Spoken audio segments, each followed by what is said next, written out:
மன்னாரில் வாக்காளர்களுக்கு அரசியல் கட்சி ஒன்றினால் வழங்குவதற்கு என கொண்டுவரப்பட்ட ஒரு தொகுதி உலருணவுப் பொருட்கள் இன்று புதன்கிழமை மாலை மன்னார் யாழ் பிரதான வீதியில் வைத்து அடம்பன் போலீசாரினால் வாகனம் ஒன்றில் வைத்து மீட்கப்பட்டுள்ளதோடு 3 சந்தேக நபர்களும் கைது செய்யப்பட்டுள்ளனர்.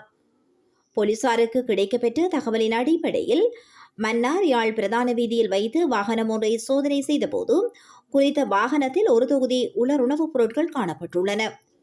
இதன்போது போலீசார் முன்னெடுத்த விசாரணைகளின் போது குறித்த உலருணவுப் பொருட்கள் அரசியல் கட்சி ஒன்றினால் வாக்காளர்களுக்கு வழங்க கொண்டுவரப்பட்டவை தெரிய வந்துள்ளது. இந்த நிலையில் குறித்த பொருட்களை போலீசார் அடம்பன் போலீஸ் நிலையத்திற்கு கொண்டு சென்றதோடு குறித்த வாகனத்தின் சாரதி உதவியாளர் உள்ளடங்கலாக வாகனத்தில் பயணித்த 3 கைது செய்யப்பட்டனர். குறித்த வாகனத்தில் சுமார் 290 நபர்களுக்கு வழங்கக்கூடிய வகையில் தயார் செய்யப்பட்ட 5 கிலோ அரிசி பேக்கெட், 2 கிலோ மா, 1 கிலோ சீனி, 20 கிராம் ரிங்ஸோ பேக்கெட் 5 வீதம் தயார் செய்யப்பட்டு கொண்டுவரப்பட்ட நிலையில் போலீசாரினால் மீட்கப்பட்டுள்ளது. குறித்த பொருட்கள் 6,13,500 ரூபாவிற்கு கொள்வனவு செய்யப்பட்டவை தெரிய வந்துள்ளது.